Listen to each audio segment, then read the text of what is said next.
All right, good afternoon, everybody, and welcome to the United States Institute of Peace. My name is Maria Steffen. I'm a senior policy fellow here at the Institute, working in our academy, and I'm also one of the founding members of our Arts and Culture Forum here at the Institute. So on behalf of everyone here at USIP, I welcome you to this Love the Question Salon that we are co-sponsoring today with Genesis at a Crossroads. And we extend a special welcome to those who are not able to join us in person, but who are watching via live webcast today. And we would encourage you all here with us and those who are online watching to join the conversation and spread the word about the messages that will be discussed today using a Twitter hashtag, which is hashtag Arts for Rights. So if folks here can tweet using that hashtag, that would be wonderful. For those of you who are joining us and entering our beautiful building for the first time today, a little bit about USIP. The Institute serves as our nation's center for research, training, and practice in preventing, solving, and transforming violent conflict by improving the United States tools for building peace and shaping policy to that end. USIP pursues our national and global interests to help transform violent conflicts using active nonviolent means. And we happen to be celebrating our 30th anniversary this year. Appropriately, and this will be of interest to this group, USIP's founding legislation calls on us to meet, and I quote, the national need to examine the disciplines in the arts and humanities with regards to the history, nature, elements, and future of peace processes, and to bring together and develop new and tested techniques to promote peaceful economic, political, social, and cultural relations in the world. Today's gathering certainly helps us to advance that mission. The USIP Arts and Culture Forum is guided by the conviction that serious peace building does and should incorporate the arts in their rich and varied forms into all of our strategies and initiatives. Thus, we are absolutely delighted today to collaborate with Genesis at the Crossroads, an organization whose mission of using the arts and education to creatively advance peace building and to advance peaceful means to resolving conflicts closely aligns with our own mission. I would encourage everyone at the outset to remember to fill out their event survey card that they receive coming in. That's very helpful for us in terms of our programming here, so please fill out those cards. I would also like to note we're pleased to have on the panel a former USIP Jennings Randolph Fellow, David Tolbear, so welcome back to USIP, David. So to tell you a little bit more about Genesis at a Crossroads and to introduce today's salon, I am very pleased to introduce the founder and executive director of Genesis at the Crossroads, Dr. Wendy Sternberg. Thank you. Thank you, Maria. Thank you, George Lopez in the back of the room from the USIP. We are also delighted to be here. The U.S. Institute of Peace, people really worked very hard. There's somebody in the room who really lobbied for the U.S. Institute of Peace to be open and to be a beacon of light in the peace-building community. So I am really happy to be here with all of our panel. I'd like to thank our sponsors at the outset, and that is the British Council. We have Paul Smith in the audience with us today. Adventure Travels. We have Davis, Polk, and Wardwell, and we have Harry Ballin from that law firm that helps support this program. Of course, Modus Hotels that helped house our panel, and last but not least, the United States Institute of Peace. So I wanted to share a little bit about why it's called Love the Questions. It's based off of a Rilke quote about having a question and pursuing an inquiry and actually living someday into the answer, that it's not about knowing everything necessarily right now, and that there's a lot of value to the inquiry, and to dwell in the question and understand over time we will have answers, and those answers will inform deeper answers to questions. So one of the issues about what is a new conversation for human rights in peace building is to actually get present to the old conversation for human rights in peace building.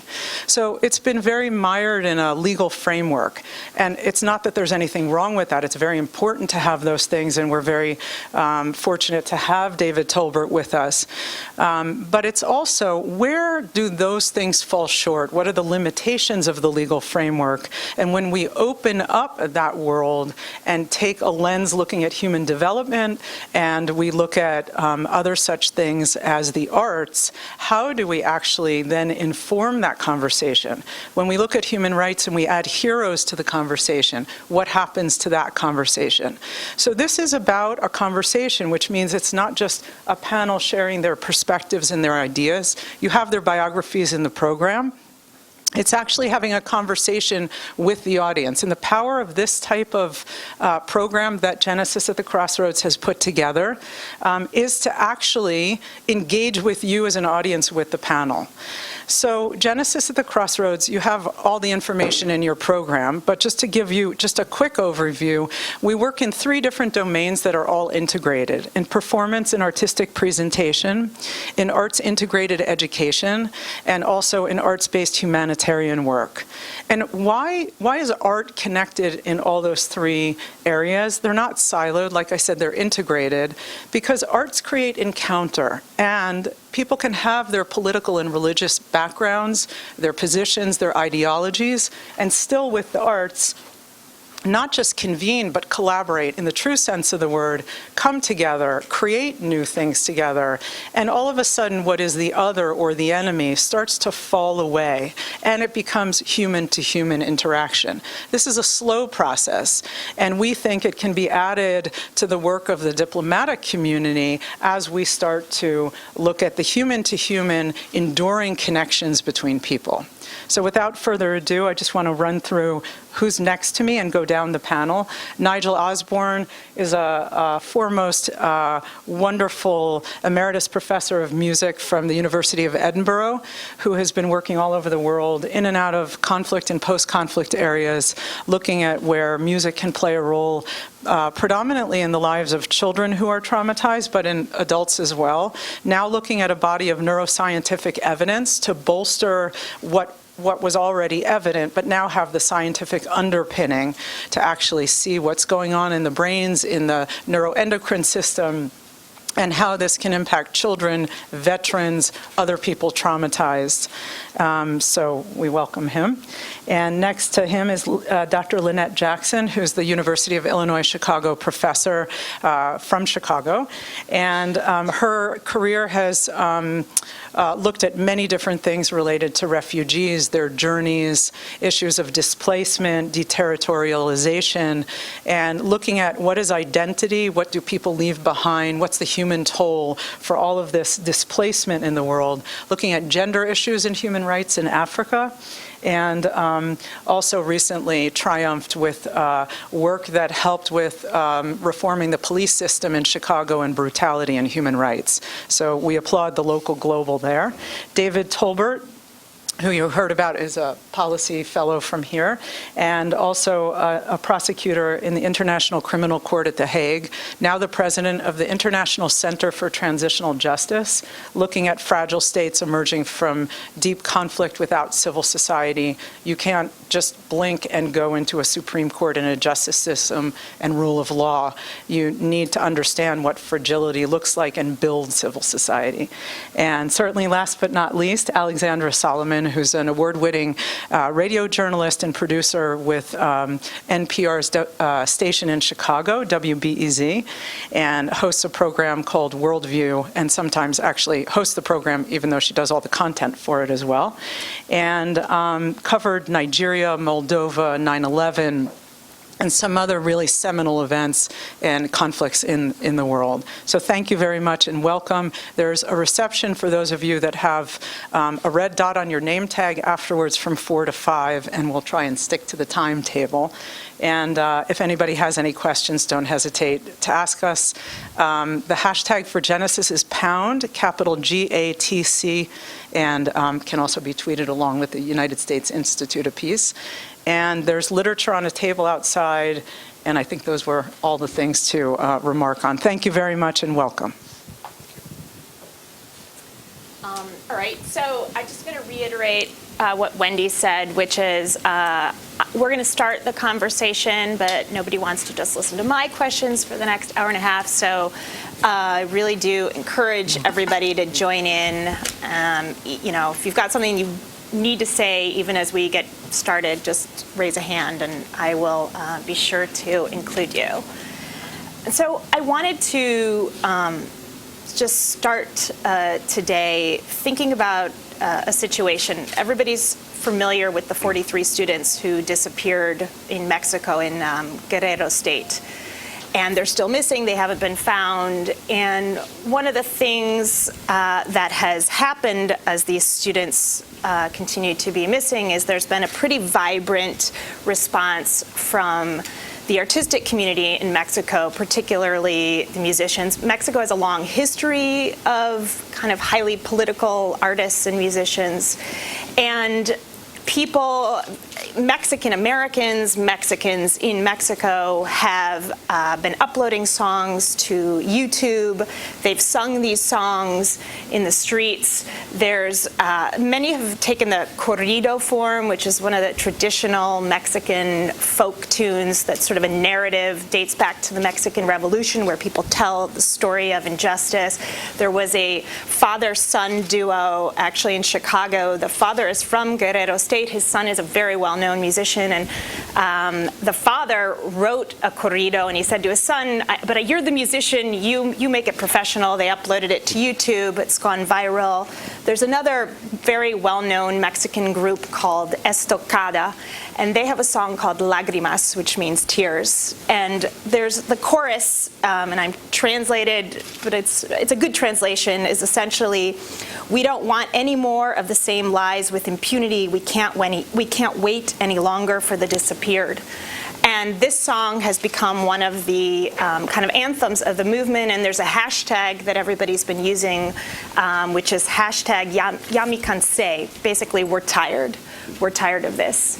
So here's a situation where we see music, social media, a kind of local, global reaction to this conflict, and yet a Mexican public that says we're tired of not getting justice. And this idea of being tired and fatigue, I think, is also sometimes we hear about in terms of the American public when we talk about conflict, especially these protracted conflicts like Syria, where it feels like the solution is far in the distance. And I just like each of you, and I'll start with you, David, to talk about how it is we keep from getting fatigued. You're working on a Truth Commission that's been at it for 2 years, looking at Colombia and the FARC. So can you just talk about how we keep from getting fatigued and really disengaged from these conflicts? What does it take? Yep. Thanks, and it's nice to be back at USIP and to get such a warm welcome. The premises look a little bit better than, or different than when I was doing my fellowship 5 or 6 years ago. Maybe I'd like to come back. This looks like a much more inviting atmosphere, but I had a very good experience there. I think you point to a real series of issues with fatigue, and I think it's on a number of different levels. Now I wrote an article for a project syndicate that came out called Wrong Term for Human Rights, and we actually took this and did a public online debate between the High Commissioner for Human Rights, Zaid, and Michael Ignatieff, who many of you are familiar with. We had Fatou Bensouda, the ICC prosecutor, a number of other activists talk about this. And because if I look back at the 90s, there were a lot of atrocities in the 90s. Obviously, I spent 9 years at the Yugoslavia Tribunal dealing with the conflict and the after effects of the wars in former Yugoslavia. You had Sierra Leone. You had, obviously, Rwanda. These weren't stopped, but there was an international response in some way. There were tribunals that were established.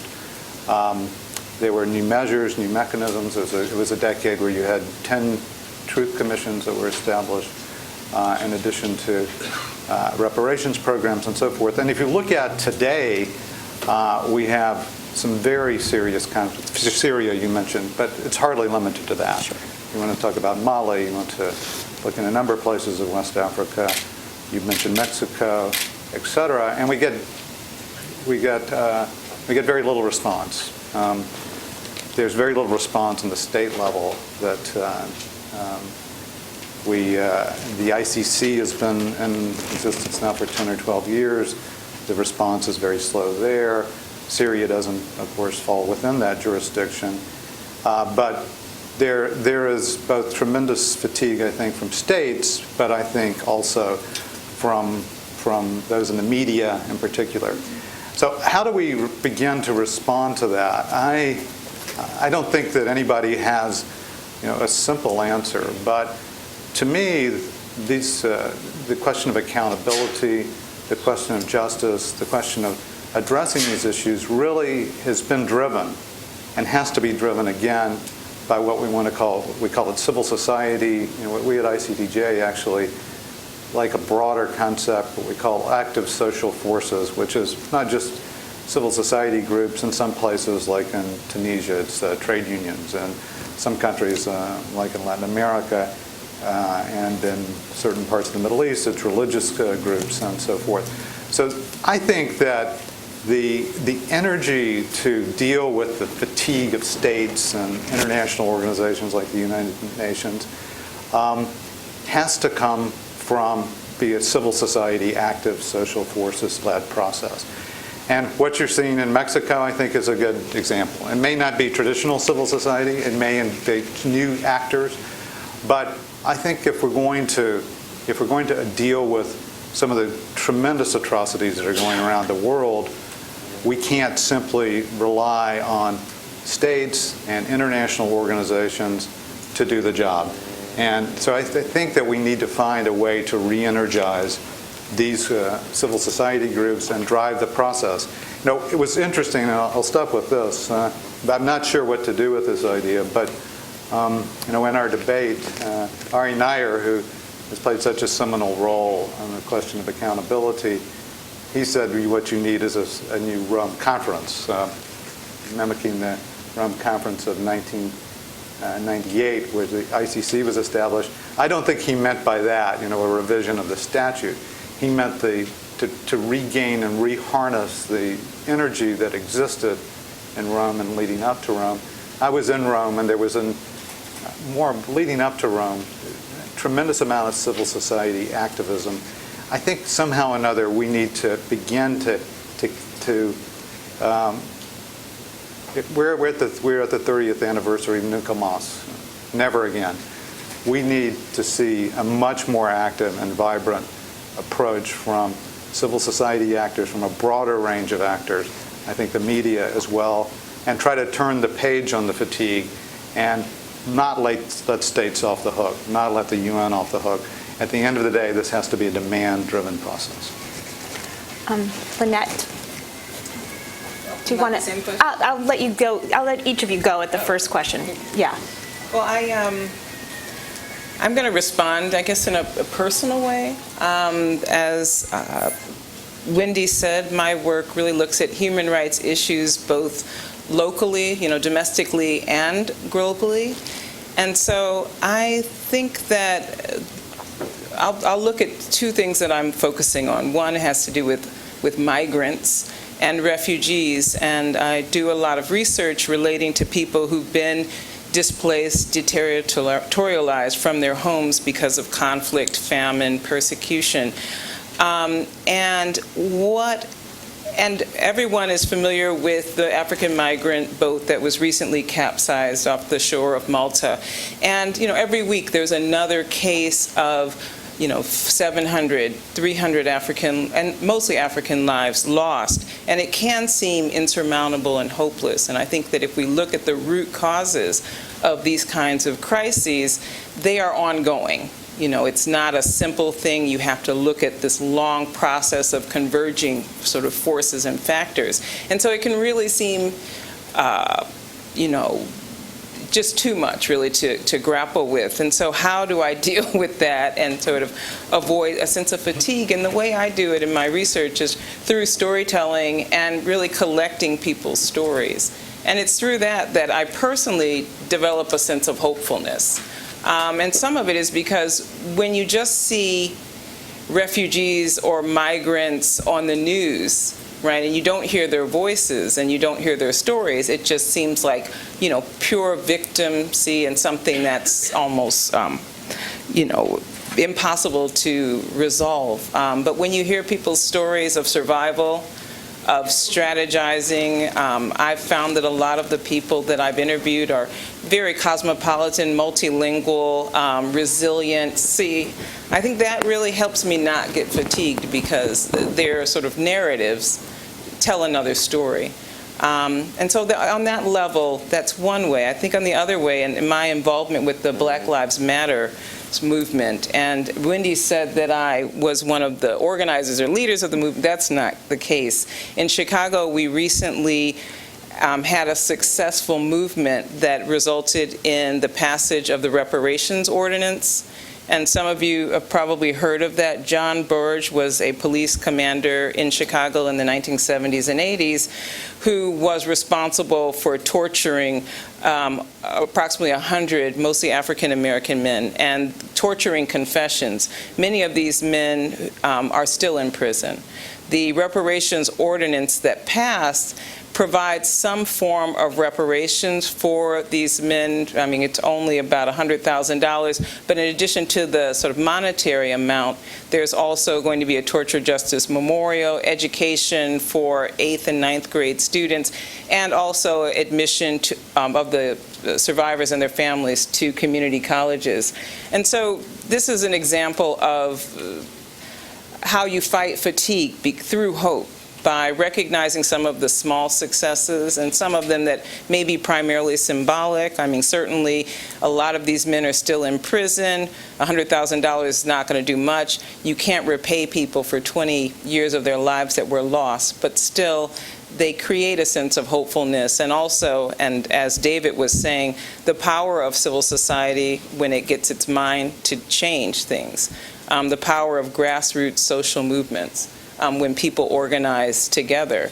The movement for reparations in Chicago involved people from all different spheres. Amnesty International, a group called Project NIA, which focuses on restorative justice. A lot of young people were very instrumental in that process as well. And so I fight fatigue through just finding these sort of examples that create a sense of hope. Yeah. Nigel, I know personally you are a person who it's difficult, who does not get tired, you hop all over the world, but what do you think is at stake? I was lucky enough to participate in a film by a French-Canadian Québécoise director called Helen Doyle. Sounds unlikely that she is French, she is Helen. And wonderful film called Les Messagers, The Messengers. And the film was about the shortcomings of our media in communicating information. And of course, let's put it into perspective, we have heroic journalists and fantastic people in the media, but on the whole, we are not well served in learning about things we need to know.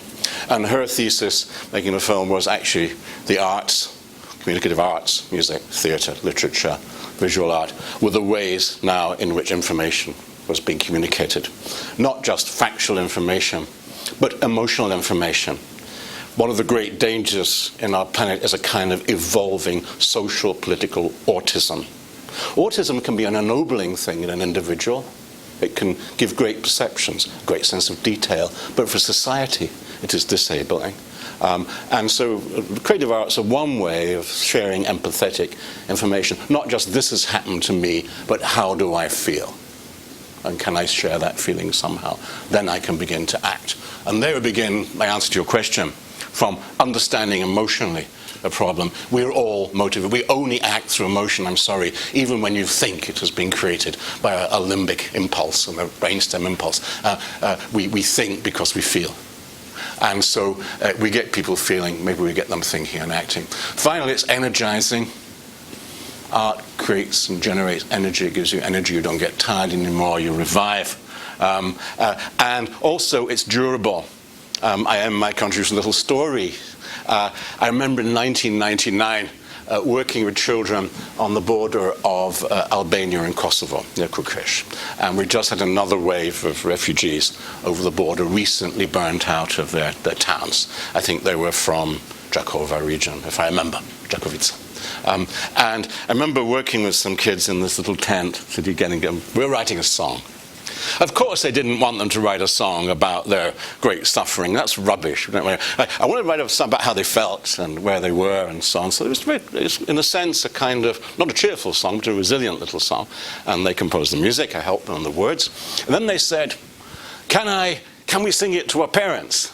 And I said, well, yeah, of course you can if you can go and find them. Obviously the camp was such they weren't going to get lost. And so about 20 minutes later, a group of parents arrived, and we sang the song. And one of the fathers came up to me and said, he was slightly tearful. This is not a sentimental story. But he said, listen, 3 days ago, we lost everything. Our house was burnt down. We had to take to the roads and to the mountains. We just arrived last night. We've lost absolutely everything. We have nothing. But you can't burn down a song, can you? He said, almost angrily. That is our durability. Oh. So there are a lot of things that I want to follow up with. And I want to take first David's civil society, re-energizing civil society. But I actually wanted to throw this to Lynette, because Lynette, you mentioned the reparations that have taken place in Chicago, where because of this energetic civil society movement that is pushed not just local authorities but international authorities, national authorities, they've actually seen some form of justice. Why do you think this particular movement was so energetic, and how can we take that model? Could we apply it to other cases? Are the lessons that we can learn from that particular movement? I think that this movement was so successful. One is because it lasted for a long time. The duration really is a 20-year-long movement. And so, you had people who sustained their commitment to seeing justice in the case of many of these people who were falsely imprisoned. Some of the people, Alice Kim, who was involved in this, was also involved working with the prison exonerees and getting certain prisoners who were on death row exonerated. And ultimately, in 2013, the end of, I'm sorry, not 2013, but the government, the previous governor, sort of eliminating the death penalty in the state of Illinois. So, it's been a long process. It's not, just the Reparations Ordinance of 2 weeks ago. But I'd say that one of the things that really made a big difference is that there was a coalition of different individuals and organizations, legal clinics, NGOs that really came together. And I think that culture and the arts was also very central. Yesterday, because we were speaking to a gathering of young people, I actually showed a video. And it was a video of a group of young performers from a group called Kuumba Links. And Kuumba Links produced this song and this spoken word performance on John Burge, who was the police commander. And in their performance, and these are all kids from 14 to 18 years old, they spoke about human rights issues. They talked about, all the different instances of torture that are occurring under the American flag, from Guantanamo Bay to Chicago. They really applied different human rights and international law concepts to their approach to domestic issues, as well as looking more expansively at global issues. And so I sort of feel that there were a lot of different spaces that utilized culture, and particularly spoken word poetry, to really make this issue more poignant for more people. But crossing different types of communities to work together, I think, is what really made the reparations movement so successful in Chicago. And also on an academic level. I'm an academic, primarily. And so, often we think of academics as not directly involved in these kinds of things, certainly policy, unless that's their field. But in this case, I don't think I've seen a situation where so many people from such different communities came together to really see this happen. And then another thing that made, I think, it successful was that Rahm Emanuel was forced on a runoff election. And so part of it was he really needed to do something to gain a certain level of legitimacy in this case. So I think that, that some of that was, just it came at the right time. But the most important thing has to do with the persistence. Yeah. And David, I'm curious where you mentioned that, this need to re-energize civil society, and you work on the issue of transitional justice, where victims are able to address their grievances, ideally seek some sort of accountability.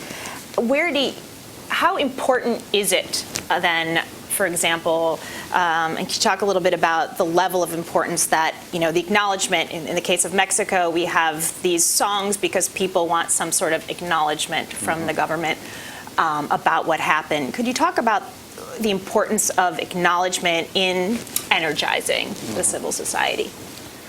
I just think I'd make one footnote to the whole comment about civil society before talking about acknowledgement, because I think, in addition, I talked about the demand side, which is really important, but I think Nigel's comment reminds me of how important innovations are, and they primarily come from civil society. If you think about accountability mechanisms, which is what I primarily deal with, where did the idea of truth commissions come up from? I mean, to some extent, very civil society driven.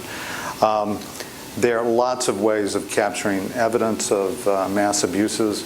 That's generally civil society.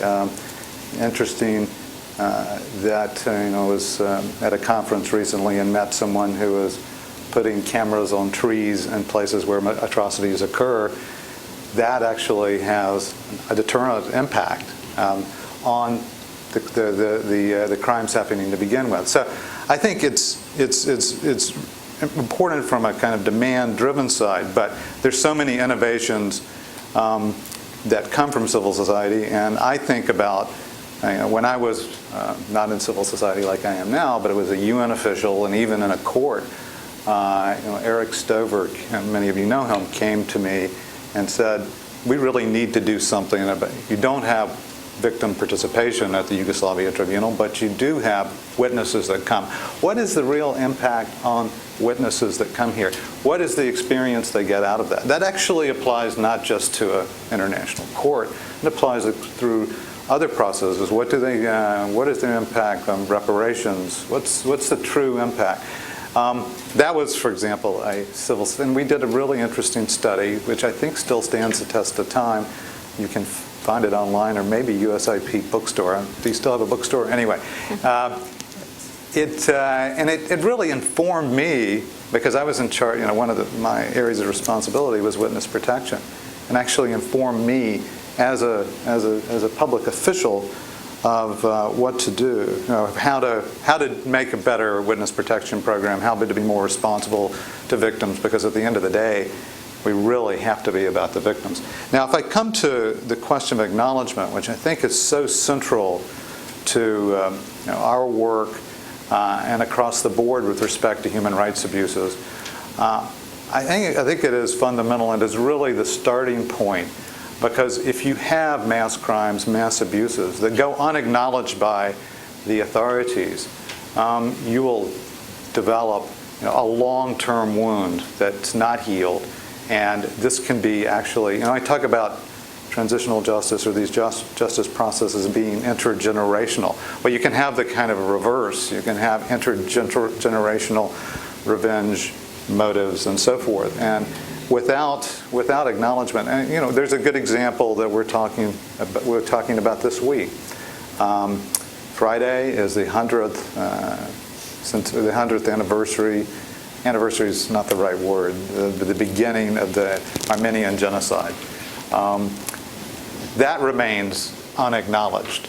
I have a piece that came out today that calls on the president of Turkey to acknowledge the genocide. This is the first step.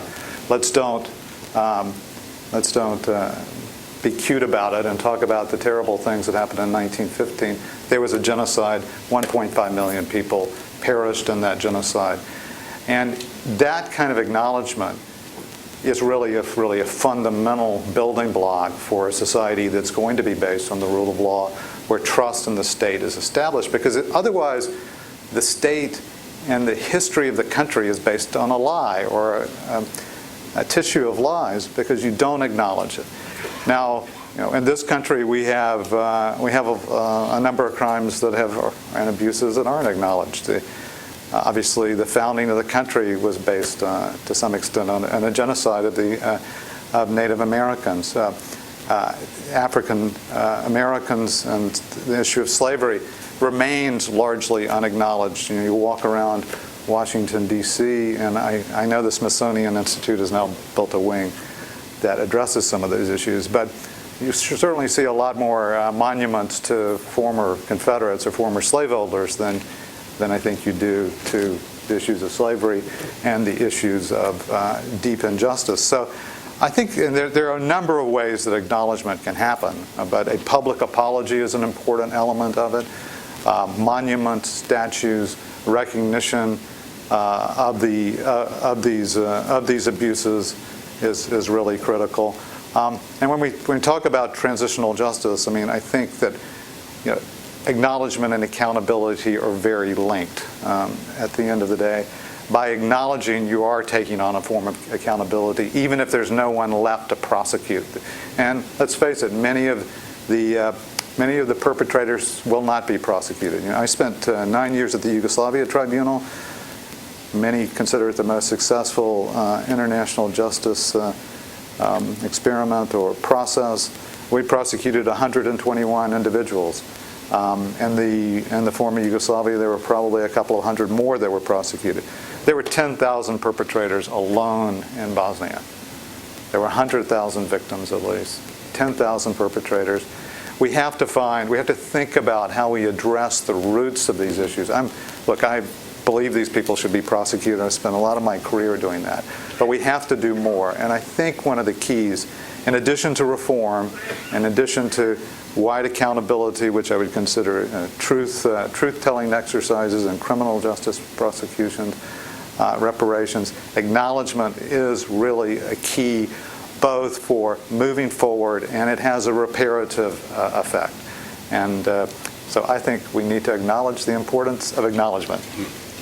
And Nigel, you mentioned earlier how music helps in terms of resiliency. Have you seen it help? Have you seen the arts help on this idea of acknowledgement? How have you seen the arts? Yes. Yes. Well, I think also for a start, the statues that David's talking about. If you want to create something that captures human experience, you only have art to do it in. Actually, if you're going to use electronic media, you have to use them artistically. Think of the wonderful around the world statues of Nelson Mandela, someone who they did manage to acknowledge. That's given rise to some wonderful pieces of art around the world. There's a joy in two respects. There's a joy aesthetically, you look at them and think, wow, how beautiful. And at the same time, you have the satisfaction of taking that capture of experience. I thought also it can be I was very impressed by the clip that Lynette played yesterday. I haven't seen it. I would like to celebrate it in a different way. That clip, these three kids from Chicago, I imagine. First of all, their choric speaking would embarrass an ancient Greek, chorus in Delphi. It was so perfect, coordinated. Their movement vocabulary was straight out of the most interesting extremes of physical theater and hip-hop. It was kind of synthesized there, those two, but physical theater, more than breakdancing. Actually. And when they went from recitation into song with perfect pitch, perfectly tuned thirds. What's interesting for me is that by their hard work, by their aesthetic discrimination and their care to create something of beauty and skill and human achievement, they also make an authority. This is the point I'm coming to that statement. There was a real authority because of the hard work, the humanity, the human grace that had gone into making it. And that meant that when they came to utter two words that journalists would have to hesitate to write, institutionalized genocide, the kids said, then it had a vessel to carry it, a vessel of dignity, of human accomplishment and authority. Yes, I'm standing for this, and I'm thinking and I'm feeling, and I've worked for it. So there is that too. There is. I'm not preaching some kind of Protestant ethic here.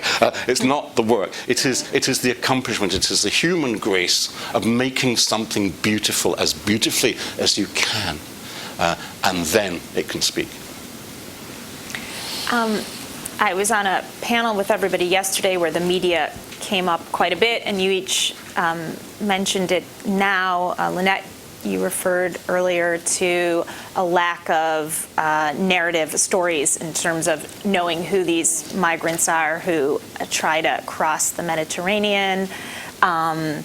Nigel, you also mentioned the media as playing a role. I'd like you each to talk about what you see. Have there been instances, and there's a lot of media now, there's the traditional media, we have social media, there's a lot of different kinds of media. Have we seen instances where the media has successfully reported on a story and we've seen it lead to change? Is there an instant that you can think of? And then I have a follow-up to that with regards to the media. But has there been a case where you feel like the media has done a good job in terms of shedding light on a story? I could start with who wants to start? Does anybody want to go first? Lynette. And if there isn't one, that's okay. Okay, we did talk about this yesterday, and we were focusing more on the bad examples in the media because of, the corporate control of the media and the fact that we don't really get a lot of diverse voices. I think that my examples are going to be more from social media. And I think that certainly when it comes to the kidnapping of the Chibok girls, without the hashtag, and without it being sort of publicized through Twitter, much of the international community wouldn't have known about it, and certainly wouldn't have known about it as rapidly. And perhaps very little would have been done about it, because it's not always, I don't make the mistake of thinking that this is only about the international community coming to the rescue. I think in the case of the Chibok girls, you also had the government of Jonathan Goodluck, who didn't come to the rescue or didn't sort of provide a secure environment in the northern parts of Nigeria. So the hashtag campaign was really instrumental in making, the authorities at least acknowledge, to sort of use David's concept, that this is something that was occurring. Otherwise, they could have been, what is often the case, certainly when we talk about black and brown people, they remain invisible. Their struggle and their suffering remains invisible, unacknowledged, and certainly unaddressed. So I would say, that's one example. Certainly when we talk about Ferguson, Missouri here in the United States, again, the sort of Twitter hashtag of Black Lives Matter, which was started, like with the Chibok girls, by some young women, really was mobilized and spread like wildfire. And I think that in a lot of these instances, that's really been the catalyst for an awareness, a growing awareness. And then I have to say the mainstream media has followed. I'm sure I could think of some examples of mainstream media. I think a lot of my examples are probably going to be more in the form of documentaries, on POV on PBS. I just saw a brilliant documentary about homeless children. So I think that the media is really involved in that way. But I find that in terms of the mainstream media, the major network news programs in particular, I would say that they're often, Johnny-come-lately. In fact, Nigel was focusing yesterday on the importance, or David, of people, sort of young people becoming journalists, because we need more sort of investigative and brave journalists, and creating these sort of a new or other avenues for news, because most young people don't read the papers or watch mainstream news networks. And even I, who's not young, I get my news through alternative sources also. So, yeah. David? Yeah, I think that it's important to understand that media can be used for very negative or very positive purposes. Hitler obviously used film and media to very bad effect. There are also, great films that are out there, many of them alternative films or that don't get the kind of publicity they ought to. The Human Rights Film Festival every year produces some great films, or brings to the public great films that document so many different atrocities. If you want to understand, I spent some time working on Cambodia. If you'd like to understand the situation in Cambodia, there's a great film called Enemies of the People. I don't know how many of you saw that, but it really gets to the underlying roots in a very effective way. And I think in war zones, there are reporters who do incredible work. I think of some of the reporters in the former Yugoslavia and Bosnia uncovering crimes, documenting crimes, bringing it to the public attention, which ultimately puts pressure on policymakers to intervene, and so forth. So I think media is, it's a double-edged sword, but it's very important to have human rights activists understand the power of media. One of the things that I think is really challenging from the field that I work in is that you're conducting processes and measures or mechanisms, however you want to describe it, and you're doing it in one sense in the name of victims. A truth commission is done to get to the truth, to establish a record of what happened, also to uncover that history. Trials for crimes against humanity and genocide and war crimes are really important for the people who've been affected by this. Same thing for other steps. And frequently, there's a big communication gap. Now, I experienced that really deeply at the Yugoslavia Tribunal, where you're in The Hague and the crimes are a long way away. This is an earlier time when when you didn't really have social media. How do you begin to communicate what's going on in a courtroom or in a truth commission or information about a reparations program? And that's where I think activists and others have to be very savvy. And then we ended up in this at that point, you can imagine trying to get a bunch of lawyers to realize that they have to communicate to the public because their idea is to be in their briefs and their evidence. But it led to, I think, what was quite successful, an outreach program where we actually went out and took a judgment and described it and went through the witnesses and so forth.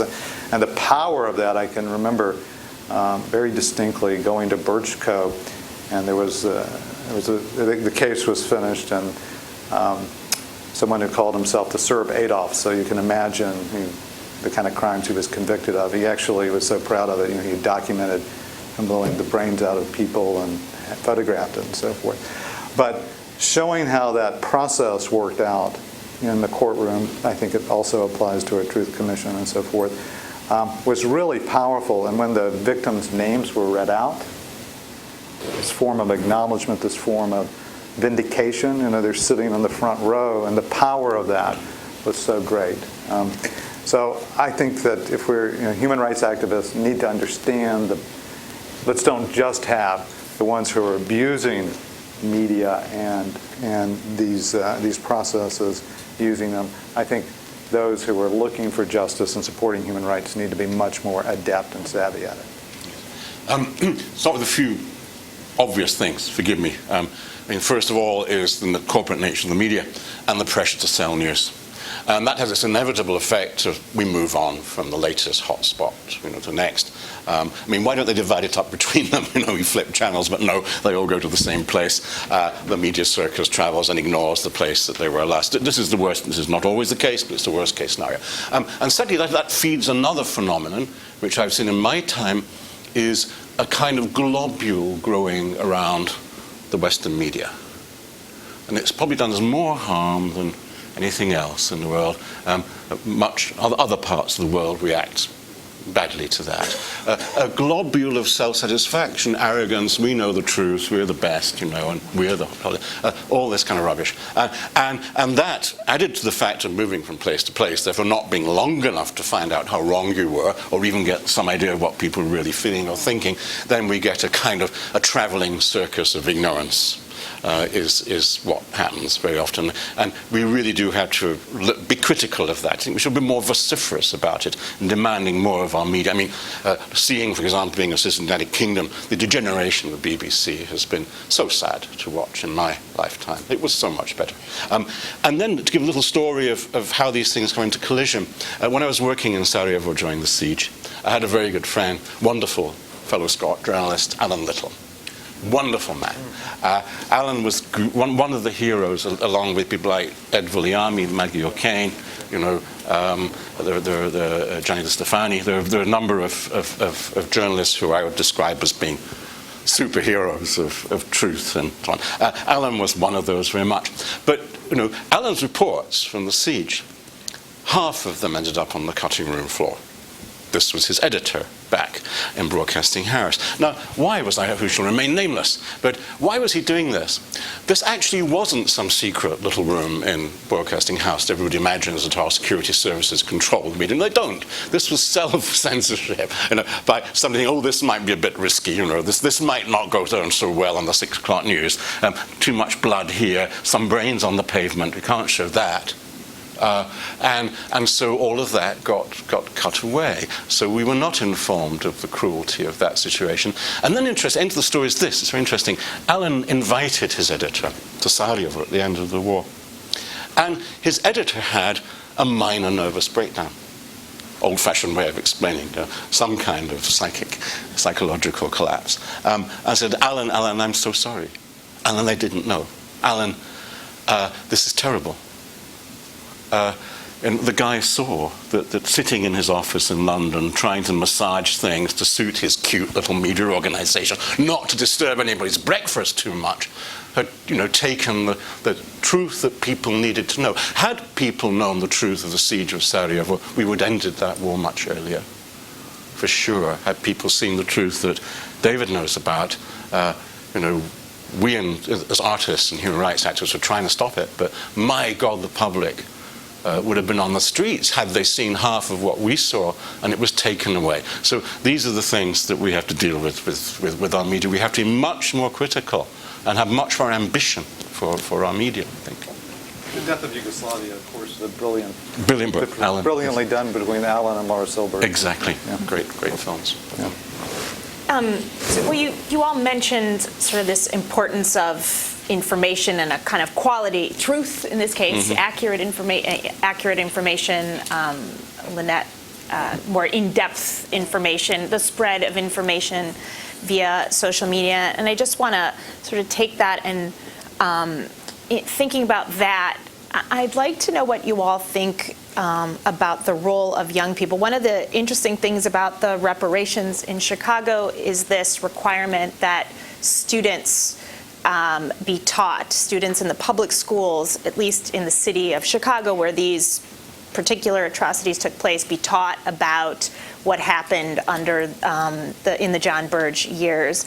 And David mentioned the Armenian genocide, the centennial this Friday, and the state of Illinois is one of a few states in the U.S. that actually passed a law a few years requiring that the word genocide be in textbooks. And we see this kind of come up all over the world in terms of how histories, our own textbooks, what they talk about in terms of our own American history. There's many instances. I'm curious what you all think is the role here in terms of education and kind of informing our young people in the prevention of conflict. Nigel? Yes, I think that it's an area of massive responsibility because in informing, we also should not try to shape, the feelings of people and young people. It seems to me that we need some kind of regeneration of a responsible education of information. And that goes together also with, of course, the means to understand that information. The retreat from, our capacities to analyze and think that we're finding. And by the way, the suppression of creative arts in many world syllabuses doesn't help. Creative arts helps people to think and evaluate and feel things, at least. That needs to be entirely responsibly done. Furthermore, we have huge responsibilities for educational development in those areas that we have damaged. And as someone who tries to work in that, getting money for that is very hard. We have a massive hypocrisy about this. My work in trying to reconstruct in various areas that have been flattened, some of them by our own weapons.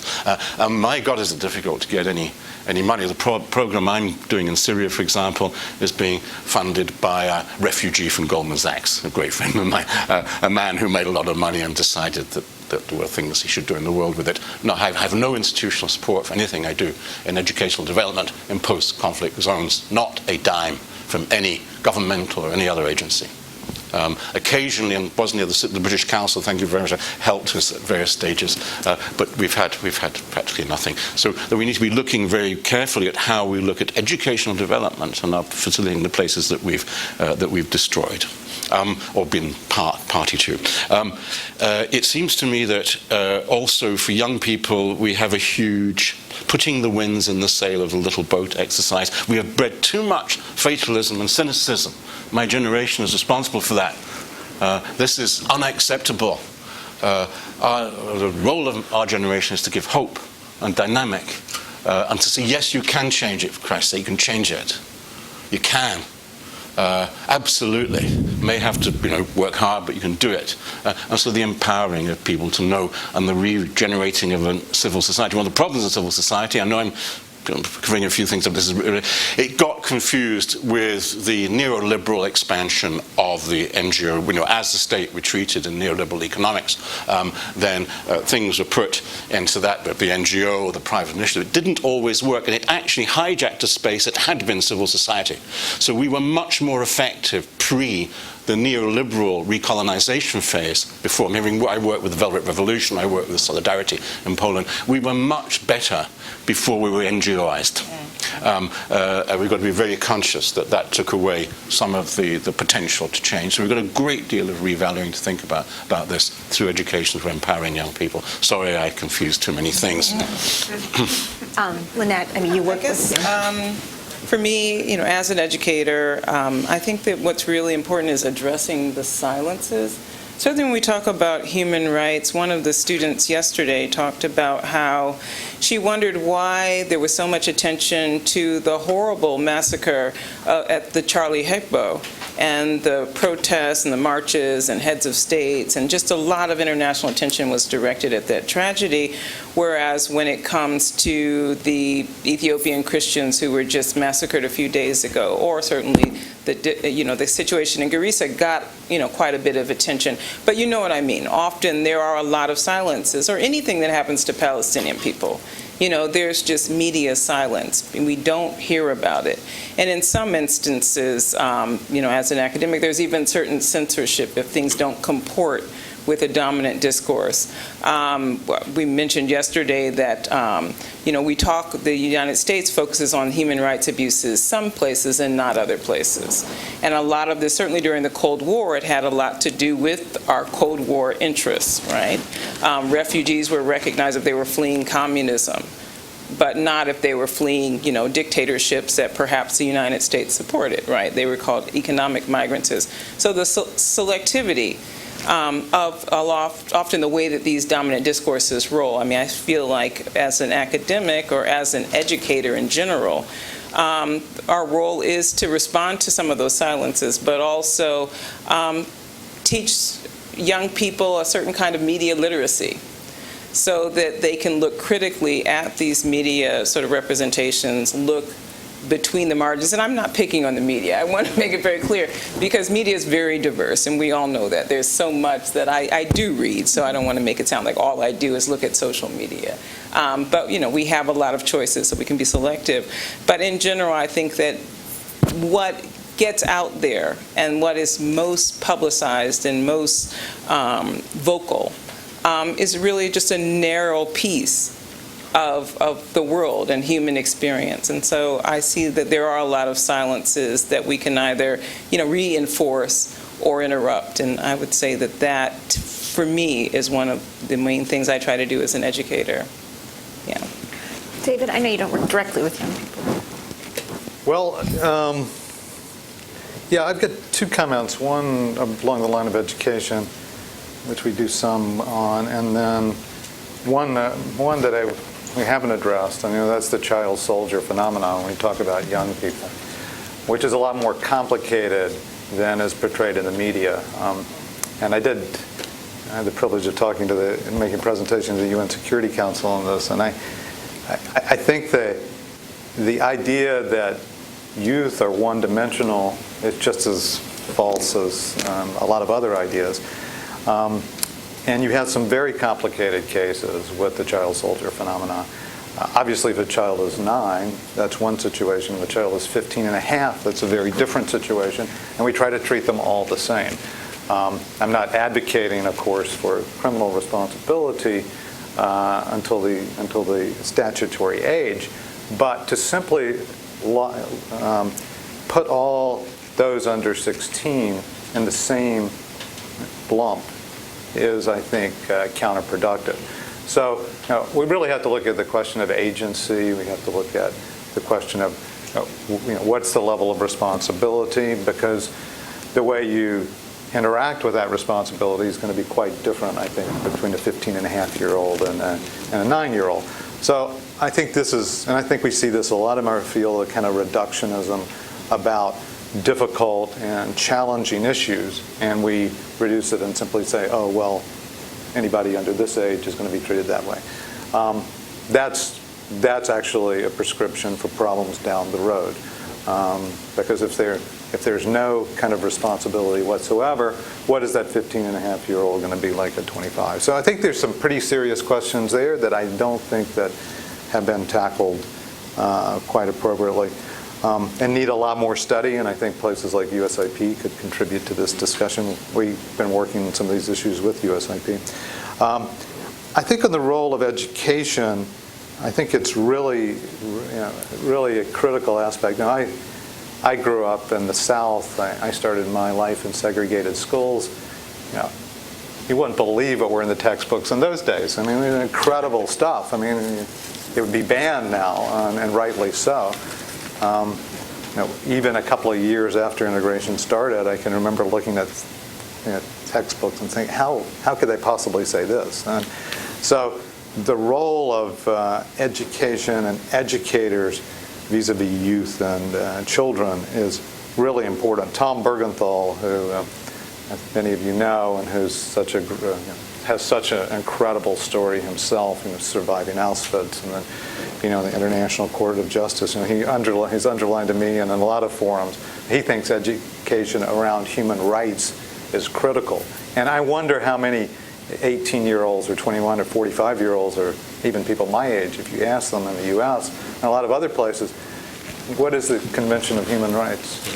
What is the Universal Declaration of Human Rights? Do any of them have an idea? I mean, I think as citizens in a society that at least gives lip service to human rights, and I'm just talking about, so we talked a little bit about this yesterday, not just about civil rights in the U.S., but the Universal Declaration of Human Rights, the international covenants, which are been signed up by virtually every country in the world, not even to mention economic and social and cultural rights, or the Inter-American Convention or the European Convention. These are such important mainstays for society to be, first of all, civil, and to also ensure that it's democratic. And there's no real awareness, and you can certainly take a master's degree on international human rights, but it seems like to me you should be able to get that as an 8th or 9th grader as well. And I think we're sorely lacking in that area. Nigel. Can I just come back quickly on child soldiers? Just to say, work quite a lot with child soldiers and friends Sammy Tay and others in North Uganda. And just to say that, and this is really a plug for your wonderful institute, which is creative arts and sport offer a huge amount of hope. I mean, music and soccer, and these kids are so biddable. You know, I mean, this is crazy. You know, people have a really weird reductive view, as David was saying, and a reductive view also of capacities. Some kids come wanting to be human again, wanting to play, and those that have got toughened out and hard, they'll break down eventually, given enough fun, given enough joy around them, given enough other people enjoying themselves, enjoying their lives, they'll break and get their humanity back. It's really possible. Just to say there's an awful lot we can do that we're not doing. It's very obvious, and this reductive kind of weird way that we've turned the world into a kind of series of preserved exhibits. It's as if, you know, we're looking at this in formaldehyde. No, this is an extremely tractable situation of often young human beings of great potential, and let's work with them for that potential. It's really possible. On that note, I want to open it up and make sure we have a chance to get to everybody's questions. Do we have a mic that people are going to use? Yes. Okay. He's coming. Here he comes.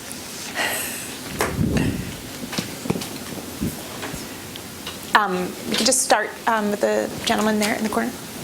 Thank you. Thank you all for coming. My name is Henry. I'm from the Center for International Private Enterprise, as well as the DC Coalition for Theater and Social Justice. I have kind of a one-part question that has to do with the institutionalization of art in these types of things. So if you'll bear with it, I enjoy hearing all of your responses to it. Is one able to institutionalize the use of art in social dialogue and change, or does it naturally, as an ephemeral, momentary, emotional act, necessitate being ad hoc?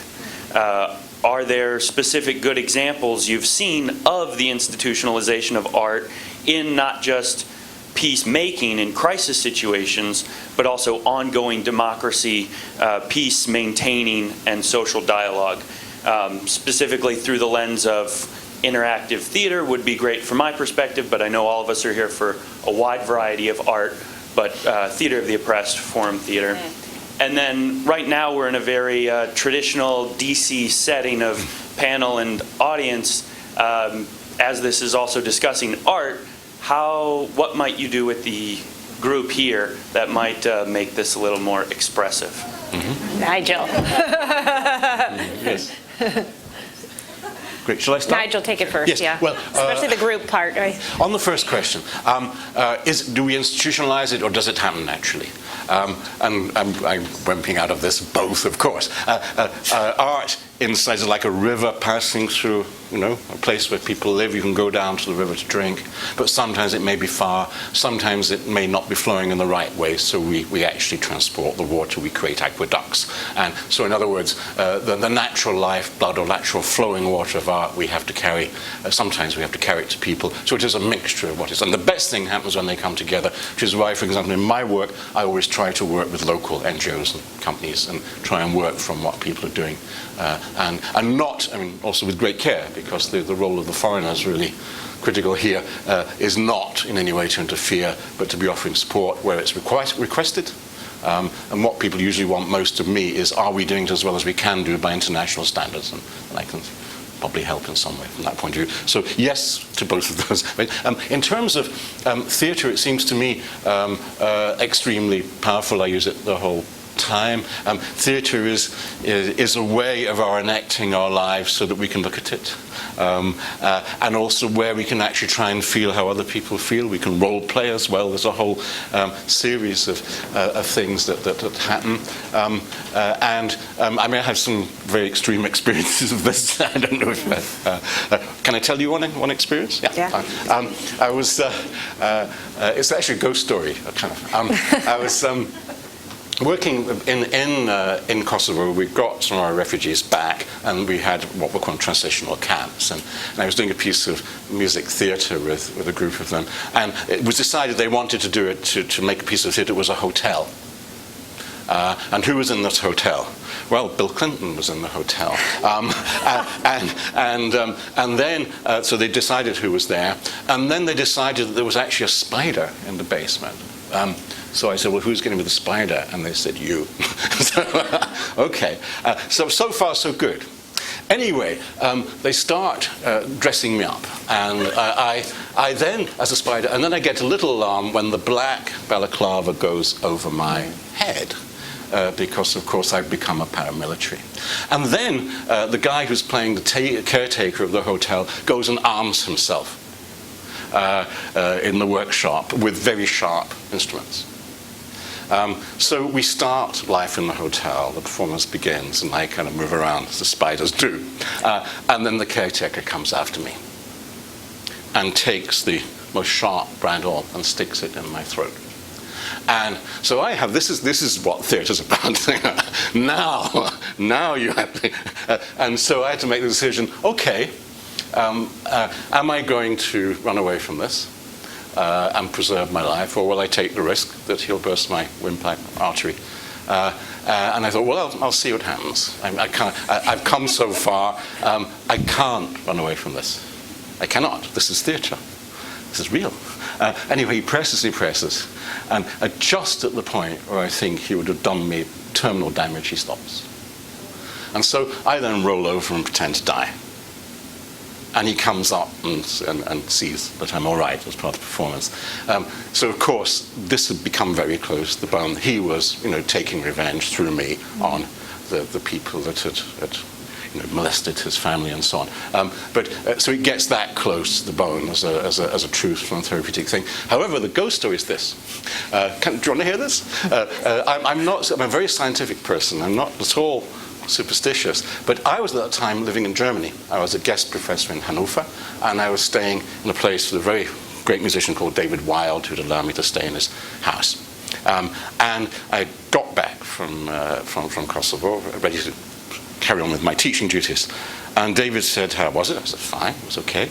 And David said, something very funny happened when you were away. I was sitting here, and there was a kind of explosion sound. And the Chinese vase in your room, it's broken. I said, what time did that happen? And of course, you know when it happened. Yeah. Now, I don't believe a word of that, but it did. I don't know, some spontaneous implosion of a Chinese vase occurred. But this is the power of theatre in this situation, right to the bone, right literally to the bone, to the windpipe, to the artery. This is where we go with theatre. It is a vital source. It is a wonderful source of therapeutic opening, understanding, sharing. So that absolutely, please, if you're working in this area, Godspeed and help to you and your elbow, power to your elbow. Wonderful. Where's the mic? Yeah. Do you want part B? No, Lynette, did you want to follow up? I'm just going to add to what Nigel said, and he's the expert on theater, but just my experiences in different parts of Africa. I've spent some time at a place called Kakuma in Kenya, which was, now it's a refugee camp, but previously it was a famine relief area. And I remember in the afternoon spending time with a group called Maendeleo ya Wanawake's Development for Women, And they were led by this woman who was very influenced by Paulo Freire, the Brazilian educator, and specifically like education for critical consciousness, and a central component then of development, education, almost anything that they did with the women in this community called the Turkana, was through creating these skits. And so every meeting, a woman would come with a problem from home or a problem related to her children or feeding. And the group would go out, they'd select a group of women, they would go out and design a skit or a play. They'd come in and perform it. The women would talk to themselves, they'd send them back out, and they would go back and forth until finally they produced a play and presented it to the group, and it made sense to everyone. So they were kind of creating this kind of group, a sense of common sense, like, yes, this is what we do, it makes sense, other than just having, you know, U.S. aid or Catholic Relief Services tell them, okay, you guys need to do this, collect some manure, you know, and then, you know, we'll tell you what to do next. And it made no sense to them because these were pastoralist people. But through this method of skit making and theater, it really did have a powerful effect. And while I was there, this group of women who were involved in Mandaleo, they were building latrines, girls' dormitories. They had a little brick-making factory. I mean, they were the most productive group in this entire area.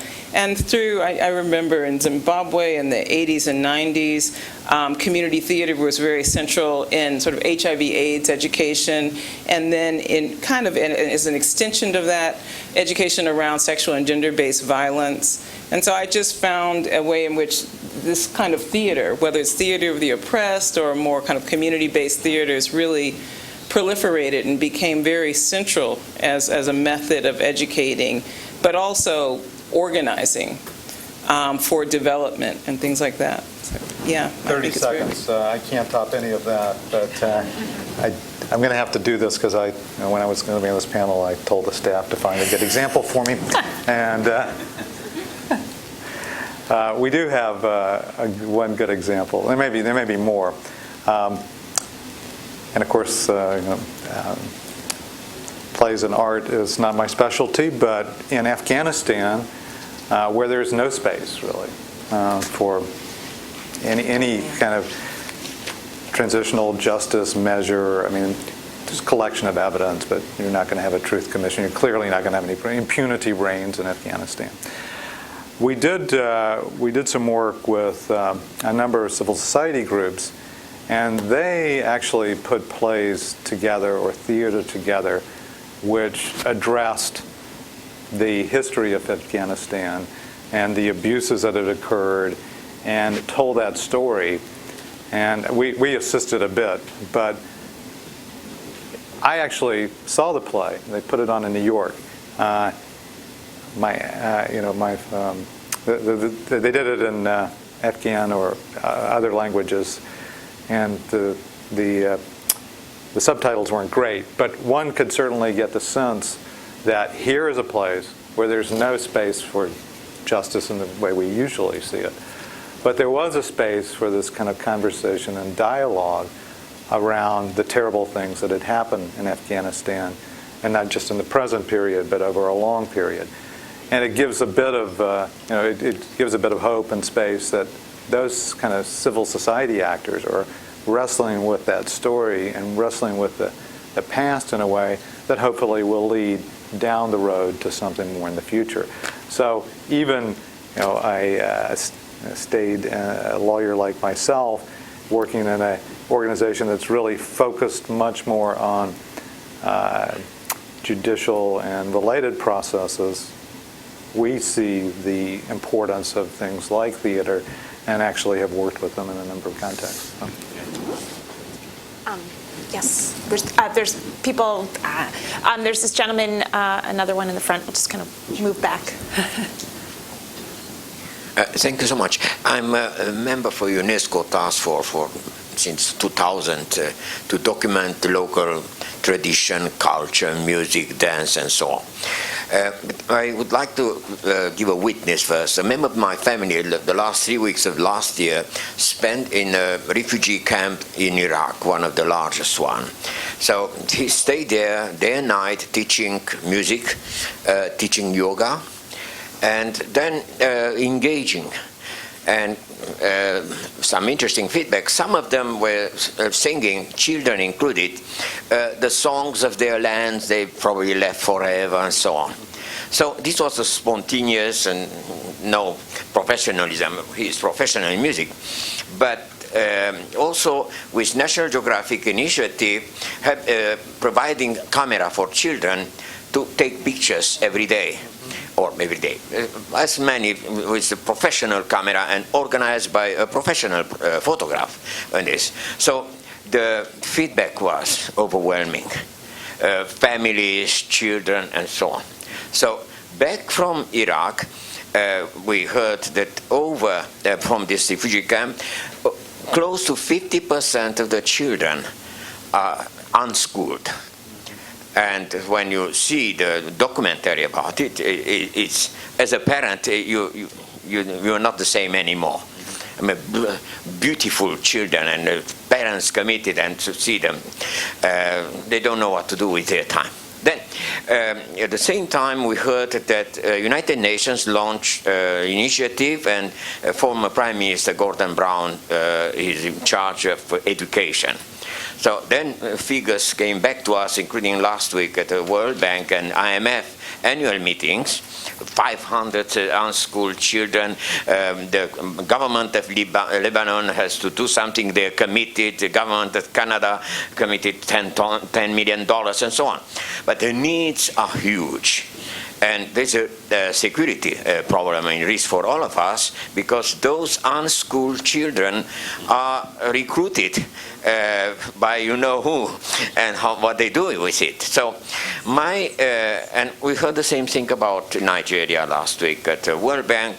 And then the World Bank raised the issue in, I think, a very serious way. You need to train them in the camp, adults as well as children, to stay long there, and they don't know how many years. So they have to, we need to provide job for them in the refugee camps. And the number is huge. So the point I want to make, there is a mobilization, awareness, which means also a sense of emergency. My question is how, given the very prestigious, and thank you for the honor to listen to you, panel you have, would it be possible to think of a sort of emergency meeting like Security Council is getting together? But this is a high risk and huge turning point. I mean, there are many issues to address. I'm not competent in everything, but I learned a lot, just documented cultures in Africa and so on. I'm only the strategist, so UNESCO mobilized many specialists, and I learned that I don't know culture in spite of whatever, Sorbonne and others. So it means that we have to immerse ourselves and urgently to combine formal education, informal education, this what we call cultural creative industries, handicraft and so on. The opportunity is there. We are better prepared. In Florence we will have 13th and 14th of May. We invited the Japanese to show us how they document handicraft in 800 villages and so on. So my question is, can we have a sort of what emergency meeting with whom can you have? Because it's yesterday it has to be done. Sorry for being long, but no. Yeah, thank you. Nigel, do you want to take that? Can I take it? No, it's tremendously important. We are in a cultural education emergency, and particularly in the Middle East. And there are various things that we need to do to, tackle it. First of all, as someone trying to work there, I have various obstacles. With the international aid community has created obstacles rather than facilitating us doing this work in certain cases. Got to look at that. That's doable and that's changeable. The financing of it, I mentioned how I'm doing it. It's a shame it should be done that way. This is a responsibility of those governments who have committed themselves to this. And yes, it is an absolute cultural educational emergency because ISIS are doing this. You probably know that a lot of Syrian children, as they go down to the shelters, are now singing ISIS songs. ISIS have understood the power of the cultural territory. But we have failed to even begin to deal with. Not that I'm prepared to go and fight a culture war, no way. I'm not going to make propaganda, but I really would like to make some art and culture that gave children openness and, space to breathe and be who they are. And so you're absolutely right. Maybe you felt we were smiling in a way as if that was in some way ridiculous. No, it's absolutely essential. There is a cultural educational emergency, and you're absolutely spot on. That is something that it would be wonderful to work towards. Well, wonderful to do very quickly. Okay. Yes. There's a woman. In the she's in the pinstripe, and then we'll get to you, I promise. It's a follow to that. Good afternoon, ladies and gentlemen. My name is Rosemary Saguero. I'm a president of an organization called Hope for Tomorrow. We focus on conflicts and violence resolution. I'm based here in the U.S., but I'm from Kenya. Looking at the art and culture, thank you so much for your presentation. Just what he said, I was at the World Bank IMF annual spring meeting, which ended recently, and I started this organization because my son was murdered in Kenya in 2004, and my nephew was a victim also murdered in Kenya in 2008 election. So that's why I took the course of talking about violence and conflict resolution.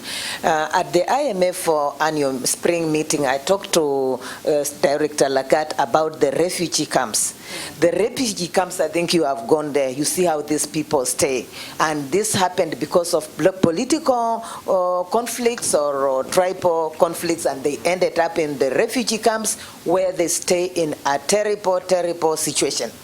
And while I was talking to that, I come to you where I told Madam Lagarde, why can't you involve us as civil society? Civil society, let us sit on the table, know the situations of the crime, violence. We, the women and the children, especially in Africa, we are in Kenya and TRC, where conflicts are.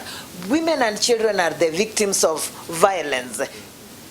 People are there, but how do they get into the refugee camps? Because of the conflicts and violence. And why can't we just get a situation where we can put up affordable housing in all this money from the World Bank, the IMF, put up, affordable houses, story houses where these people can stay a lively lives, schools around them for the children, hospitals around for these people. All these talks with money and going, as he said, get your own funding through maybe sports and entertainment that can make us different, and then with the civil society. So how do we work with you all as civil society are never funded. We speak too much, we walk too much, we are running up and down, and nobody even listens to us because we may ask for money. So we do the community work by just talking. But we are the people who do most work, including the CPOs on the community-based organization like that. I can't say somebody has ever funded me, nothing.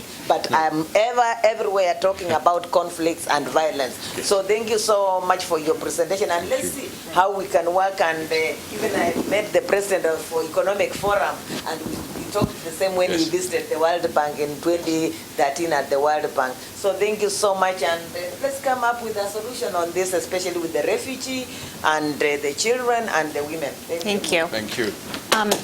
Do you want there was a follow-up also to the previous question. Can we just have this woman with the glasses? Yeah. Hi, I'm Sherry Parks from the University of Maryland, and for the gentleman who wanted to see art, tomorrow Wendy and Nigel will be at the University of Maryland. There's a poster out there. Nigel will bring his guitar, and Wendy, I'm intrigued by that photo of you standing in front of a guitar. And they'll be singing. All social activists, international social activists, will be performing and talking about what they do. But I'm also interested in the cultural emergency, and if we can't look to state, and if we can't look to NGOs, with the people who are in this room, what is the next very specific step that we can do? I'm particularly interested in I'm at the University of Maryland, what a large university, we have a Center for Synergy that is geared for arts and social activism, to which you'll be addressing tomorrow. What can we do now to start? Is it the emergency meeting where we reconvene and do something? But what is the next step to move down this road? Nigel, want to go first? Me first? Yeah. Yeah, well, yes, I mean, it is. I mean, it is absolutely concrete. We have a meeting after this meeting, and we organize how and where we do this. It may be, I do not want to put as a guest of the Peace Institute any request, but we would very much hope that we might have a sympathetic ear or for your university, but then it would be a matter of planning it in a way that we really do it and get results and no messing around. Just do it. We have to have a lot of media to spread the word, and we have to hijack as many influential politicians as we can, international community, the ambassadors from Washington. It's possible. I mean, with the right voices, the right invitations. Absolutely. So after the meeting. Lynette, Yeah, it's almost like, how do we get on the docket, on the agenda of the G8, when they next meet? Because when this woman was talking about all the refugee camps in Kenya, and when you were talking about the Syrian refugees flooding across the border, I mean, the neighboring countries are overwhelmed. I mean, with Garissa, people can be critical of Kenya for its lack of security in the Northeast, but on some level, these small economies can't really provide the kinds of services and security in these refugee camps when they're being, surrounded by so many different conflicts. So I don't really have an answer. I think a meeting would be great, but at the end of the day, you're going to have very deep pockets. The G8 nations are going to have to say, well, we prioritize this. And we're going to actually fund the UNHCR. We're going to actually fund these sort of relief organizations. In Dadaab refugee camp in Kakuma, I've interviewed many people who spent years in these camps, and they talk about being hungry every day. So just in terms of basic resources, let alone education. Sometimes they have it, sometimes they don't. Before the early 1990s, in places like Tanzania, Burundian refugees actually had farmlands and could farm and could get jobs. So, I mean, other factors we have to take into account are global changes in global political economy, so the rise of neoliberalism. I mean, the sort of lack of funding for these kinds of, social and public goods. So it's I'm not making it easier, but I do think that, first of all, we have to make it a priority for, our different governments. And it's probably going to happen at those kinds of big decision-making meetings. Yeah. David, do you want to add something? Maybe just a comment. You're talking about multiple crises, both in the cultural and on the across the board, and I'm not sure that I know the Security Council is not the right forum. I'll put it that way. I mean, that's you want to get something blocked and get nowhere. But I think this comes back to this innovation point in civil society. I think you create the demand. You look at the different possibilities, whether it's the World Economic Forum, whether it's other international forums. But I think your question shows that we have an international system that doesn't really work very well anymore, and we need to think of how that's re-energized, and there has to be a demand to change it. I mean, Syria is a very good example. I mean, we've sat here for, how long is it now? 2, 3 years. No action, no action. And you think about the members of the Security Council, why are they there? Because of the power structure in 1945. Something really has to change in the international system so that it can be responsive to the kind of demands and the kind of issues that we're facing right now. I talked earlier about some of the, and my, sort of my field, and of course it goes much broader, but it's failing everywhere. It's failing to stop atrocities. It's failing to punish atrocities. It's failing to have accountability. It's failing to deal with refugee crisis. It's failing to deal with security issues. And this seems like if we're not at a moment where civil society and other actors really push the demand button, I don't know when we will be, because the last decade, and particularly the last 5 years or so, these crises are going exponentially. Yeah. And part of this, of course, is that the world structure changed, and the U.S. is no longer in the position it was in. The West is no longer in a position that it was in, and we need to figure out. And I don't think we're going to figure that out today, but I think people like yourselves who can begin to push for some different structures to address the needs of 2015, not 1985 or 1945. Yeah, I think there's a lot of hands up kind of towards the front, but is there someone back there that we can, go ahead, this gentleman? Oh, thank you. Great panel. Thank you for the opportunity. I had an experience with the civil affairs when I was in the Army, and I was in Iraq 2004, 2005. And I worked with the reconstruction team, which is an effort through the State Department, the Civil Affairs U.S. Army Command, to help issues in camps in Iraq. I was assigned to Taji. And in Taji, we went out to meet with the tribal sheiks. And the idea was to help the population, the children, whether it was to building a rural school, whether it was a clinic, whether it was a water station or electrical station. We had a difficult time with the sheiks. They all fighting with each other because, no, I want the school over here because it's closer to us. Then we came out with the question, we bring with a social, with music and food and participating, inviting the children, giving them gift. That equation worked wonderful because the sheiks were more agreeable, they were more understanding our concept that we want to drive with the reconstruction team. Now, obviously, art is a great tool to access the masses and to voice out the concerns in any country. I never saw the U.S. IP in Iraq or having any willing to participate, perhaps to bring support the arts or the music. The Iraqis, they are very much, they love art, they love music, they love many things. And that's what I'm trying to say is, I think it's a matter of how to outreach with the State Department, which is across the street, with the reconstruction teams to go to areas where there are refugee camps. But obviously there's something called, each country has its specification and they will allow if you go there or not. So of course you cannot go to Damascus, but in some countries in Africa, they might have reconstruction teams already in mind. So perhaps, I don't know if the board is aware of this concept that the State Department does carry on in coordination with the U.S. Army, and particularly the engineering, corporate engineers. My question is this. Here in the district or any of the counties in Virginia or Maryland, there's a lot of ethnic groups from many countries.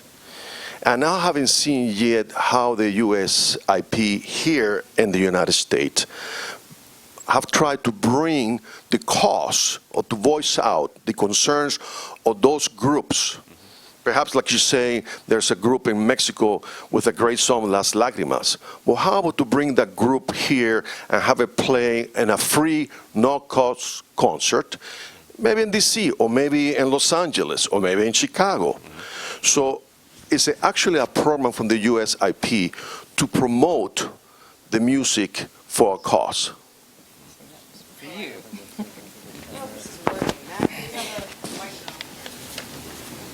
I made the mistake by turning it off at the beginning. I probably shouldn't have, but anyway, there we go. Great. All right.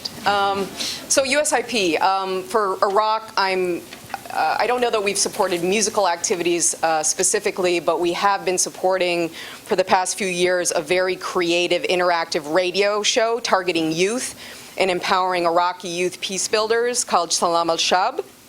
So that's been a pretty significant USIP investment over the years. In Afghanistan, we were talking about street theater and interactive theater. One of the major cultural activities that USIP has been supporting in the field has been spoken word and street theater around elections and countering election violence. So this was involving Afghan women with men reciting parts of the Quran to justify political participation, to condemn violence associated with the elections. So theater has been a pretty prominent part in that part of the world. We certainly see it as our responsibility to infuse the arts, theater, even work on graffitis and music and drama in our work in the field. And certainly we have a beautiful building here in Washington, so we try to support arts-infused activities, documentary films. We had a particular event here that was of interest, the music of nonviolent resistance. This is my particular area of expertise. I study nonviolent movements. I can't think of a successful nonviolent movement that has not integrally involved the music, street theater, drama. It's like you can't think of civil resistance without the arts. So we're trying to do this. Not a huge budget involved at this point, but you have to start somewhere, create facts on the ground with what we're doing programmatically in the field here in Washington, and then maybe one day there will be a super dynamic budget to support arts and culture, inshallah. So we've just got a few more minutes, so I want to get to as many questions as possible. So if people could kind of briefly ask your question, that'd be great. There's a couple of people in the back there. There's a gentleman. There's a lady who's been trying. There's another lady up here. I know. He's just. I'm gonna get her. I've not forgotten her. I've not forgotten her. He was closer. Yeah. My name's Lazarus Truman. I'm a member of TAN Global Foundation, a newly created NGO to fight for human rights, humanitarian issues, and peace. My question is, we have like an experience back home in my country, Cameroon, where we used to have a lot of human rights being abused in culture, in music, where activists will want to pass a message through music, but most often, when these musics come out, the people in power will not want this music to be disseminated so that people get the message. So sometimes they even ban its publication and play over the media. And sometimes the activists, at times, they are even arrested. A typical example you all know is late Lapiro Dembanga, who died in the process of fighting for the rights of Cameroonians. So the question I want to find out is, what measures can be put in place to enhance the activities of activists wanting to enhance human rights through the use of music in their various communities? Because we think that music is a forum for information, and through music, many things can change and can also give enlightenment to people, but we have it as a problem in our home countries where the people in power will not want these musics to be circulated. Nigel, do you have instances where you've seen that musicians were able to get the music out, even if Yes, I mean, there's a long history of this. Obviously, right the way back to, there are examples in Europe, in Eastern Europe, in Samizdat, where we were circulating music and literature clandestinely on those days in old-fashioned tapes and things. I think that it's a much more, we need much more creative, dynamic thinking in particular the Cameroon situation. How can we use the electronic media that we have to outmaneuver the censorship of governments? And there are various ways that we can. It would seem to me that's the focus, as well as giving as much encouragement as possible to the creative artists willing to do this, and giving them a hearing here, giving them a world hearing. That, I mean, these are the ways we can fight. So let's get some of this music out. I mean, there will be, the United States will have sympathetic radio stations who will be prepared to play this music, and look to the new media as to electronic, as to how. I mean, for example, the mobile phone revolution in Cameroon, I believe, they're widely held cell phones. And we look at ways that there's an excellent way of distributing music. And can we use the phone system?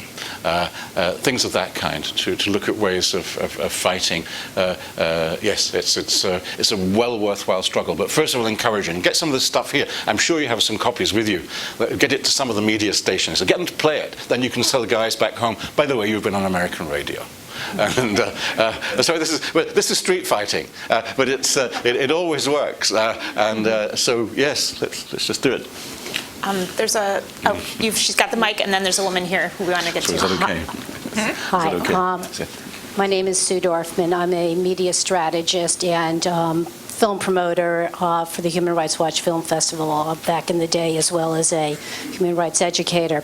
And I bring that up because when my son was in school, I used to show him films in order to be able to drive home the issues that he was studying in school, because I believe that people have multiple intelligences and they bring in information very differently.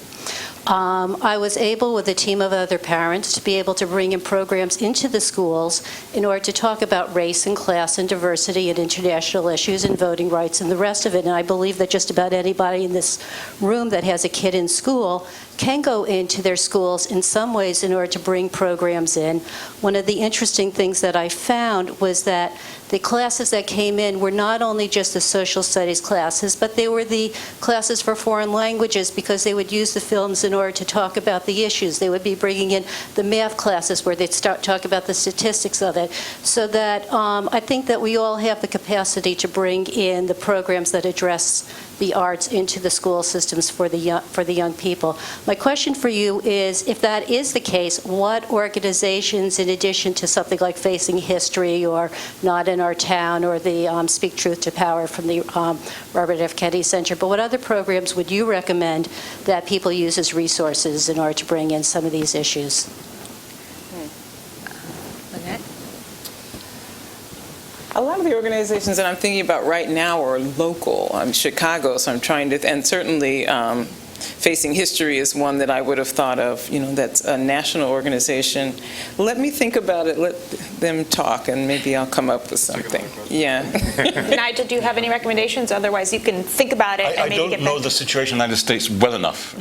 All I know is in my country we have fewer and fewer opportunities. We make less of this material. And the independent filmmakers are starved of finance to generate it, I'm afraid. But I don't know the situation in the United States well enough to answer that intelligently. Yeah, because I can think of a lot of places that create those documentary films. I think, and actually, you might be able to say something about this, because initially I would say, have the library order the documentaries, but increasingly the public school system is so denuded of resources. I mean, where in cases parents actually have to fundraise to sort of pay for art teachers. So, I mean, I don't know how possible that is now. But, chances are learning what your local sort of community has to offer, maybe even the public library system, might be an answer. But I don't really know of a national organization that does that. There are a lot of good independent filmmakers. I mean, Skylight Pictures makes some great films around our issues, around Guatemala, around international, and some domestic as well. It'd be interesting if somebody could kind of survey those, because that would kind of create a bank of those kind of films. I'm not sure that has been, I don't know if that's been done by anyone, but at least bring them together. And if you have enough of these materials, then that'll create energy to do the lobbying necessary to get them in the schools. Cartimquin Films is another company, Independent Lens. Women Make Films. I mean, there are a lot of those kinds of outlets, but you have to have the resources. That's the question in terms to actually purchase them. The Ford Foundation also has Just Films, which sponsors a lot of important films. There may be resources and foundations that would be supportive of this. There's a relatively new president who I think is really interested in these issues. There's a woman up front here. Yes. We're like, everybody's. Thank you. My name is Fazia Said, and I'm from Pakistan. I had the National Institute of Folk and Traditional Heritage there. And I just wanted to share an experience, a very transformational experience that we have had. I've used culture, I wouldn't use the word used, but I've had culture transform people and their lives. Recently, we celebrated Nowruz in Pakistan from the platform of my organization, and Nowruz, is welcoming spring. It is on 21st of March, and several communities in Pakistan had been celebrating that for centuries, I suppose, but it was never, by the mainstream people, it was never considered a Pakistani celebration, and most of the people did not even know that there are communities in Pakistan that celebrate that, and they only associated that with Iran, and they did not realize that Afghanistan also have several days off, and this whole region. So because 12 of us, different countries, we got it encrypted in UNESCO, and we thought it was official now, and we celebrated. It was amazing the kind of healing it created for the neglected communities, because it was almost as if for the first time they felt like citizens of Pakistan, that from a government platform, somebody is acknowledging their identity or their celebration or their lifestyle. And no political statement was made, in terms of these neglected communities who have suffered a great deal of violence throughout the last few decades.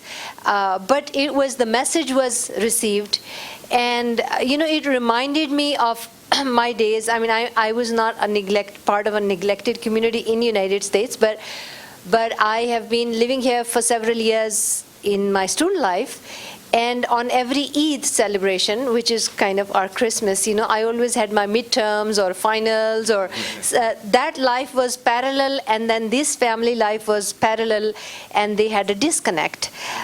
So that is just an example that many communities live their own lives and are not attached to the mainstream or where they see themselves as part of citizenry or a state, and then they resent, and there are many things that brew up. So, and just a short point I want to make is that not everything has to do with funding. It's more of a mental shift. And I think people themselves can do a lot. State has certainly a responsibility and a function, but I don't look at development donors or other organizations who help out. I look at people who need to realize how the power of culture and how it is rooted in the identity of people and how they can be more inclusive, more than funded NGOs as such. Yeah. I think we're going to have to leave it here. I'm sorry, but I know Wendy wanted just a few minutes to kind of recap some of what was discussed here. So go ahead. Thank you all for the great questions. So what a vibrant and rich discussion. So this whole idea of urgency, I think we all can feel that it's a palpable sentiment in the room. And I would say that we have enough for the VIP reception following this to include all of you in the room, since some people have left. And I encourage you all to be there to create this coalition. Like, this is not a let's go home and think about it. I think it's a now phenomena. And so do we have all of your contact information such that we can engage all of you? If you look around this room, I mean, I'm sitting looking at all of you, so are all of us on the panel. It's this beautiful tapestry of humanity in color and ethnicity and background. Some of you have spoken about Nowruz and Eid and other cultural, religious events that you celebrate, and the kinds of connections that involve people to people. So that's by way of saying you're all invited. All invited to be a part of the Genesis at the Crossroads family, connected to the U.S. Institute of Peace and the work that they're doing. Look at ways that this network can be so vibrant as to affect change because of all the vibrancy in the room. So I wanted to just address a couple things. We started off with fatigue, and it's interesting because watching all of you, there was a certain lull as the conversation got a bit heavy, and now there's energy in the room. There's a sense of this collectivism and powerful teamwork, and I think it's really important, and a lot of you have touched on that. So we have a face to your son who was lost in Kenya. We have a sense of what's going on in Maryland. We have a sense of the Syrian refugee camp, and suddenly there's this universality to the conversation. So although I think we need to energize the world with lots of things, arts are a great way to do that. And there were some really beautiful messages that came out of this. One was about storytelling and narratives. And I think if you look at music, a lot of the lyrics are really stories that are told in a way that reaches people. We have an ensemble of musicians called Saffron Caravan, and we use a lot of Rumi's poetry that we put to music. And, it's from a long, long time ago, but it's timeless in a lot of respects. And so how do we bring these things that are so beautiful, that are rich and connect us to a modern day context? Then we looked at this whole idea of persistence and duration and sustained commitment. How do we put in a timeline that's not necessarily just about the urgency, but these are processes over time. Prosecuting John Burgess doesn't happen in a moment, but with this collective energy, it could happen more quickly. Then this beautiful idea that the arts allow us to have this dignified vessel to carry a message. And I think one of the most beautiful things that I heard today was this whole idea of you can't burn down a song. That is a line we'll be using on our website to be this clarion call to the power of music and peace building. And then I think we have these things like the 100th anniversary of a genocide that hasn't been called a genocide to the people that it matters most. And how do we accelerate that timeline? Looking at root causes of things, looking at this whole idea of awareness and where the arts can play a role in helping with that. Then we segued into a very beautiful discussion about education, and I'd like to share just a moment that the Love the Question salon we've created is actually a structure for the educational work we're doing that's arts-integrated education. And in fact, as we are working on building a boarding school for global leadership, threading art throughout a whole interdisciplinary curriculum that involves the math and statistics, as you were beautifully articulating, that the salons will be things that the students create about their questions for the world. So we did one on how do the arts transcend barriers. We brought in Daniel Pollack, who played all throughout the Cold War in Russia, and music transcended the geopolitical environment of the Cold War. And in fact, when Van Cliburn won, Daniel Pollack was actually second, and Khrushchev couldn't fathom the idea of two Americans trumping Russian pianists. But that is indeed what happened. So he gave, we interviewed him, and then he gave a concert. So in an ideal world, we'd have the funding to have Saffron Caravan in this room and have it be a colorful representation of where the arts have power. They're from Iran, Afghanistan, Cuba, Morocco, Israel, and India. And we had a Pakistani tabla player from DC work with us. So this idea that you can take the fatigue and the cynicism and energize it and look at ways that art can create a breeding ground that goes exactly against that cynicism and that depressive, we can never change anything kind of attitude. We talked a little bit about addressing silences, and I think education is one of the most beautiful ways to do that. We are working on a human rights curriculum with Prince Zaid from the High Commission in Geneva for Human Rights. We're working with other people from the International Criminal Court, and that will likely be available online at our academy for 4 years, but also online. And so it can reach other parts of the world and will be a resource, recognizing that we can only fit 320 people in this future boarding school, but a lot of corners of the world can work on it. We looked at a question that I think is really important about selectivity, dominant discourses, goes back to the whole silence issue. And then, do we reinforce silence or do we interrupt it? I love that question. That I think is a really good one to resonate around the room and take out with us. The idea of art helping us regain humanity. I encourage all of you, if you can, to go on to the Genesis website. I wrote a case for art and culture to be included as part of the 2015 Sustainable Development Goals for the United Nations. That needs to be spread around the world and get the million signatures, if not 10 million, that it deserves, to create the mandate at the level of the UN. When they say health for women and children matter, all of a sudden all the foundation worlds bring money to the table. And I think when there's money and a student has an idea or an artist has an idea and are activists, you've got to marry the ideas with the money, or it gets it's a dream deferred, if you will.